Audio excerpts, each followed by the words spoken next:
নৌকো ঘাটে বাঁধা আছে, তুলে নেন তার খেয়াল। কেউ আগে কেউ পরে, সময়ে তিনি টেনে নেন।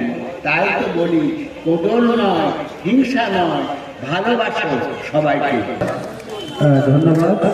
গোলক রঞ্জন পাল আসানসোল থেকে এসছেন, কবিতা পাঠ করেন, তাকে সম্মানিত করা হচ্ছে। এবারের মঞ্চে আলপনা চ্যাটার্জি। আমরা পাঠ। নমস্কার, শুভ দ্বীপ্রহর। ভিতরের সুতোটা মোমবাতিকে বলে, জ্বলছে তো আমি, কিন্তু তুমি কাঁদছো কেন? মোমবাতি বলল, যাকে হৃদয়ে জায়গা দিলাম সে যদি জ্বলে যায় তবে অশ্রু তো ঝরবে। তুমি না থাকলে আমার অস্তিত্ব কোথায়?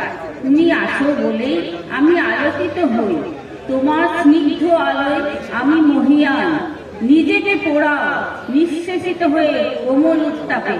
আমি আছি তোমার আলিঙ্গনে। বিভিন্ন সময় পর্যায়ক্রমে বিভিন্ন মানুষ নবদ্বীপে বিশিষ্ট ব্যক্তিবর্গরা আসছেন, দেখতেই পাচ্ছেন।